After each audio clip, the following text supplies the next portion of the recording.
ममता के इंडिया गठबंधन का नेतृत्व करने वाले बयान पर भड़की कांग्रेस। का गठबंधन को कौन लीड करेगा, ये सार्वजनिक तौर पर डिस्कस नहीं किया जा सकता। सीएम ममता बनर्जी ने इंडिया गठबंधन का नेतृत्व करने की इच्छा जताई। का मौका मिलने पर गठबंधन का नेतृत्व करने के लिए तैयार। ममता बनर्जी के बयान का समाजवादी पार्टी ने स्वागत किया। कहा, ममता और सक्रिय होती तो कांग्रेस स्वागत करे। ममता बनर्जी के बयान का शरद पवार ने समर्थन किया। बोले, उनमें इंडिया अलायंस का नेतृत्व करने की क्षमता। उन्होंने कई लोगों को खड़ा किया, उन्हें ऐसा कहने का पूरा अधिकार। शिवसेना यूबीटी के सांसद संजय राउत ने बीच बचाव की कोशिश की। कहा, इस बारे में ममता से बात करने चल जाएंगे कोलकाता। टीएमसी नेता कुणाल घोष ने कहा, सीएम ममता के कहने का मतलब ये नहीं है कि वो पीएम बनना चाहती हैं। अगर मौका मिला तो वो बंगाल से इंडिया अलायंस को लीड करेंगी। आरजेडी नेता मृत्युंजय तिवारी ने ममता बनर्जी को इंडिया अलायंस का स्ट्रॉन्ग पिलर बताया। कहा, सभी दलों के लोग मिलकर फैसला लेंगे कि गठबंधन को कौन लीड करेगा। जेडीयू नेता केसी त्यागी का तंज, इंडिया अलायंस 2 हिस्सों में बंट गया है। असली लड़ाई India alliance versus India alliance की स्टेट लीडरशिप में होगी। जेडीयू नेता केसी त्यागी ने कहा, इंडिया गठबंधन तार-तार हो चुका है। कांग्रेस नेतृत्व क्षेत्रीय दलों के नेतृत्व के कंधों पर चढ़कर करना चाहती है राजनीति। बीजेपी सांसद दिनेश शर्मा ने कहा, इंडिया गठबंधन न कभी एक था न कभी होगा। उनमें विचार, दलों के रास्ते, मकसद अलग अलग हैं। पार्टी के नेतृत्व संगम ट्रेनिंग कैंप में शामिल होने के लिए जयपुर पहुंचे राहुल गांधी। एयरपोर्ट पर अशोक गहलोत तो प्रदेश अध्यक्ष डोटासरा समेत कई नेताओं ने किया स्वागत। राज्यसभा उपचुनाव के लिए तृणमूल ने रीता बनर्जी को उम्मीदवार बनाया। जवाहर सरकार के इस्तीफे के बाद सीट खाली हुई थी। 20 दिसंबर को राज्यसभा की 6 सीटों पर उपचुनाव। जदयू के राष्ट्रीय महासचिव मौलाना गुलाम रसूल बलियावी ने सुपौल में कार्यकर्ताओं को संबोधित किया। कहा, बीमारू राज्य बिहार को ठीक करने वाले डॉक्टर नीतीश कुमार। गुलाम रसूल बलियावी ने भागलपुर दंगे का मुद्दा उठाया। कहा, कांग्रेस के शासन में दंगा हुआ, लालू यादव ने इंसाफ नहीं किया।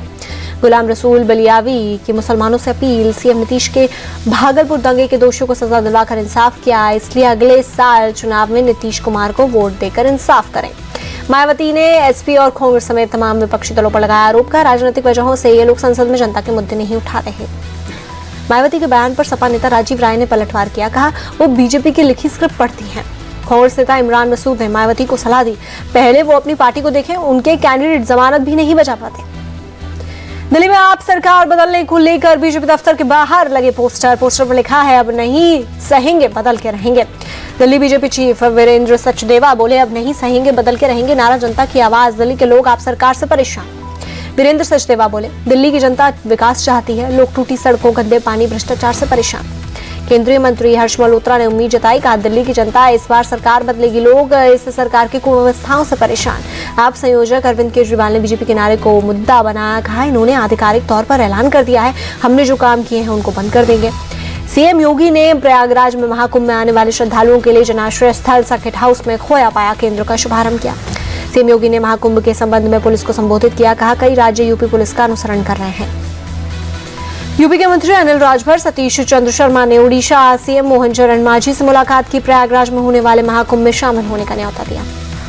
निमंत्रण में सीएम योगी की ओर से पवित्र गंगा जल से भरा शुभ कलश दिया गया। कार्यक्रम का लोगों को भी भेंट दिया गया।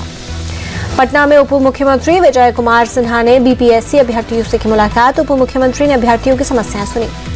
उप मुख्यमंत्री विजय कुमार सिन्हा ने कहा, अभ्यर्थियों की बातों से यही लगा कि इनको भ्रम में डालकर लोगों ने इस आंदोलन को और सरकार को बदनाम करने का खेल खेला। विजय कुमार सिन्हा का बयान, बोले, नॉर्मलाइजेशन का कहीं कोई जिक्र नहीं है, लेकिन उस विषय को बीच में लाकर भ्रमित किया गया। सुखबीर बादल पर हुए हमले को लेकर अकाली दल नाराज। विक्रम सिंह मजीठिया ने पूछा, आरोपी को गिरफ्तार क्यों नहीं किया जा रहा। अकाली दल दिलजीत सिंह चीमा ने पंजाब पुलिस की जांच पर उठाए सवाल। कहा, जिनकी खुद की जांच होनी चाहिए वे इस मामले की जांच कर रहे हैं। मांगों को लेकर किसानों का आंदोलन जारी। किसान नेता सरवन सिंह पंडेर बोले, विरोध प्रदर्शन को 300 पूरे, केंद्र सरकार अभी भी अड़ी हुई है, किसानों की मांगों को पूरा करे सरकार। पीएम मोदी ने अहमदाबाद में आयोजित कार्य कर सुवर्ण महोत्सव को वर्चुअली संबोधित किया। कहा, रूस यूक्रेन युद्ध के समय बाप्स के कार्यकर्ताओं ने पोलैंड में भारतीयों की बहुत मदद की थी। पीएम मोदी ने देश भर में 85 नए केंद्रीय विद्यालय खोलने की मंजूरी दी। कहा, समाज के हर वर्ग को स्कूली शिक्षा उपलब्ध कराने के लिए प्रतिबद्ध है। 85 में से 8 केंद्रीय विद्यालय ओडिशा में खोलेंगे। डिप्टी सीएम केवी सिंह देव ने केंद्रीय शिक्षा मंत्री का आभार जताया। गृहमंत्री अमित शाह ने अहमदाबाद में ग्लोबल हॉस्पिटल का उद्घाटन किया। कहा, अत्याधुनिक मल्टी स्पेशलिटी सुविधा होने से मरीजों को लाभ मिलेगा। आरबीआई गवर्नर शक्तिकांत दास ने वित्त मंत्री निर्मला सीतारमण से मुलाकात की। 10 दिसंबर को आरबीआई गवर्नर का कार्यकाल खत्म हो रहा है। वित्त मंत्री निर्मला सीतारमण बजट तैयार करने में जुटी। उन्होंने एमएसएमई के स्टेक होल्डर के साथ बैठक की। बजट को लेकर वित्त मंत्री सीतारमण ने किसान संघ, कृषि अर्थशास्त्रियों की भी राय जानी। वित्त राज्य मंत्री समेत कई अधिकारी मौजूद रहे। वित्त मंत्री के साथ बैठक के बाद बोले बीकेएस के चेयरमैन बद्री नारायण, सरकार ने जैविक खेती की पहल की है, इसका हम स्वागत करते हैं। प्लेसेस ऑफ वर्शिप एक्ट पर 12 दिसंबर को सुप्रीम कोर्ट में सुनवाई होगी। सीजेआई संजीव खन्ना, संजय कुमार, के वी विश्वनाथन की बेंच सुनवाई करेगी। प्लेसेस ऑफ वर्शिप एक्ट के सेक्शन 2, 3, 4 को चैलेंज किया गया है। ये सेक्शन 15 अगस्त 1947 से पहले के पूजा स्थलों में बदलाव की इजाजत नहीं देते। 1984 सिख दंगों में आजीवन कारावास की सजा काट रहे कांग्रेस नेता बलवान खोखर की मांग पर सुप्रीम कोर्ट में सीबीआई ने जवाब मांगा। खोखर ने आजीवन कारावास की सजा को रद्द करने की मांग की है। झारखंड की निलंबित आईएएस पूजा सिंघल को बड़ी राहत। 28 महीने बाद 2 लाख रुपए के निजी मुचलके पर रांची की पीएमएलए कोर्ट ने दी जमानत। मनरेगा घोटाले से जुड़े मनी लॉन्ड्रिंग के मामले में मई 2022 को पूजा सिंघल की गिरफ्तारी हुई थी।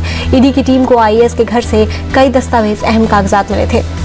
महादेव बैटिंग ऐप केस में बड़ी कार्रवाई। ईडी ने 388 करोड़ की संपत्ति जब्त की। मध्य प्रदेश, छत्तीसगढ़, मुंबई, मॉरिशस में जब्त की संपत्तियां। जम्मू कश्मीर के उधमपुर में 2 पुलिसकर्मियों के शव मिले। शुरुआती जांच में आत्महत्या का शक, साथ ही पुलिसकर्मियों पर फायरिंग के बाद सुसाइड की आशंका। ट्रेनिंग सेंटर जा रहे थे पुलिसकर्मी। घटना में AK-47 राइफल का इस्तेमाल। पुलिस ने शव को पोस्टमार्टम के लिए भेजा। लखनऊ के Hussainganj metro station, Charbagh station, Alambagh में बम की सूचना के बाद एक्शन में आई पुलिस। सभी जगहों पर बम निरोधक दस्ते और डॉग स्क्वाड के साथ की जांच के बाद झूठी निकली सूचना। एक कॉलर ने 112 नंबर पर फोन कर दी थी खबर। बिहार के गया से साइबर गिरोह का सरगना गिरफ्तार। दक्षिण एशियाई देशों में साइबर ठगों का करता था सिम कार्ड सप्लाई। करीब 5000 फर्जी सिम कार्ड बरामद। 5 दिन तक पीछा करने के बाद दिल्ली पुलिस की साइबर टीम ने ठगी के सरगना को पकड़ा। आरोपी के पास से 25 मोबाइल बरामद। पटना में एक ठेकेदार की गुंडई बैंक में घुसकर महिला मैनेजर से बदसलूकी, वीडियो बनाने पर फोन तोड़ा। पूरी घटना कैमरे में कैद। पीड़ित बैंक मैनेजर की शिकायत पर एक्शन में आई पटना पुलिस। आरोपी ठेकेदार को हिरासत में लेकर पूछताछ जारी। बिहार के दरभंगा में बढ़ाई गई सुरक्षा। तरूणी गांव में राम विवाह की झांकी के दौरान 2 गुटों में झड़प हुई। दरभंगा के एसएसपी जगुनाथ रेड्डी बोले, बिना अनुमति के राम विवाह की झांकी निकाली गई, फिलहाल माहौल शांत। दरभंगा की घटना पर डिप्टी सीएम सम्राट चौधरी सख्त बोले, जांच चल रही है, जिसने भी गलत किया सब पर कार्रवाई होगी। बिहार के सीएम नीतीश कुमार ने गोपालगंज के कटैया में मिल्क प्लांट का शिलान्यास किया। 53 करोड़ की लागत से करीब 10 एकड़ जमीन में प्लांट बनेगा। फिल्म निर्माता निदेशक सुभाष घई मुंबई के लीलावती अस्पताल में भर्ती। सांस संबंधी बीमारी, कमजोरी, चक्कर आने की वजह से किया गया है एडमिट। कच्छ दौरे पर सीएम भूपेंद्र पटेल। अंजार में एक स्कूल में महिला कारीगरों और छात्रों से मुलाकात। जयपुर में शहीदों के सम्मान में ऑनर रन। राजस्थान के मंत्री राज्यवर्धन राठौर ने मैराथन में दिखाई हरी झंडी। मुंबई में WNC नेवी हाफ मैराथन का आयोजन। बड़ी संख्या में शामिल हुए लोग। दिल्ली में शीतलहर जारी। 8 डिग्री दर्ज किया गया न्यूनतम तापमान। सुबह आसमान में छाया कोहरा। यूपी के आगरा में सुबह आसमान में छाई धुंध की मोटी चादर में छिपा ताजमहल। यूपी के मुरादाबाद में कड़ाके की ठंड। आसमान में छाया घना कोहरा। 11 डिग्री सेल्सियस पहुंचा न्यूनतम तापमान। असम के गुवाहाटी में कड़ाके की ठंड। पूरे इलाके में छाया घना कोहरा, विजिबिलिटी कम। बांग्लादेश में अल्पसंख्यकों पर हो रहे हमले पर बोली मायावती, जिन पर हमले हो रहे हैं उनमें से ज्यादातर दलित और कमजोर तबके के लोग। मायावती की कांग्रेस की चुप्पी पर सवाल उठाए, कहा मुस्लिम वोट के लिए संभल जा रही है लेकिन बांग्लादेश के मामले पर चुप। शिवसेना यूबीटी नेता आदित्य ठाकरे बोले, इंदिरा गांधी की तरह मोदी सरकार को भी बांग्लादेश में हो रही हिंसा के खिलाफ कुछ करना चाहिए। दरगाह हजरत निजामुद्दीन और बस्ती हजरत निजामुद्दीन के प्रमुख उलेमा और कुछ मुस्लिमों ने दिल्ली के एलजी से मुलाकात की। बांग्लादेश के हालात पर चिंता जताई। मुंबई की हांडी वाली मस्जिद में ऑल इंडिया सुन्नी जमीयत उलेमा, रजा अकादमी जमीयत उलेमा अहले सुन्नत की संयुक्त आपात बैठक हुई। कहा, बांग्लादेश में अल्पसंख्यकों पर अत्याचार नहीं रोका गया तो देश भर में प्रदर्शन करेंगे। सीरिया में जारी हिंसा को लेकर भारत सरकार ने सतर्क किया है। भारतीयों से सीरिया की यात्रा न करने, सीरिया में रहने वाले भारतीयों को सावधानी बरतने। मोहम्मद शमी नहीं जाएंगे ऑस्ट्रेलिया। बीसीसीआई ने फिटनेस सर्टिफिकेट का है इंतजार। एनसीए ने अभी तक मोहम्मद शमी को फिट घोषित नहीं किया। बंगाल की तरफ से क्रिकेट खेल रहे हैं शमी। रिपोर्ट के मुताबिक एनसीए की स्पोर्ट्स साइंस विंग की तरफ से अभी तक बीसीसीआई को नहीं मिला शमी का फिटनेस रिपोर्ट। बीसीसीआई की निगरानी में मोहम्मद शमी। टेस्ट क्रिकेट में इंग्लैंड ने रचा इतिहास। 5 लाख रन बनाने वाली दुनिया की पहली टीम बनी है। आंकड़ा छूने में इंग्लिश टीम ने खेले 1082 मैच, 717 खिलाड़ियों का योगदान। 1877 में इंग्लैंड ने ऑस्ट्रेलिया के खिलाफ खेला था अपना पहला टेस्ट मैच। क्रिकेट में सबसे ज्यादा टेस्ट खेलने वाली बनी टीम। सबसे ज्यादा रनों के मामले में ऑस्ट्रेलिया दूसरे और भारत तीसरे नंबर पर।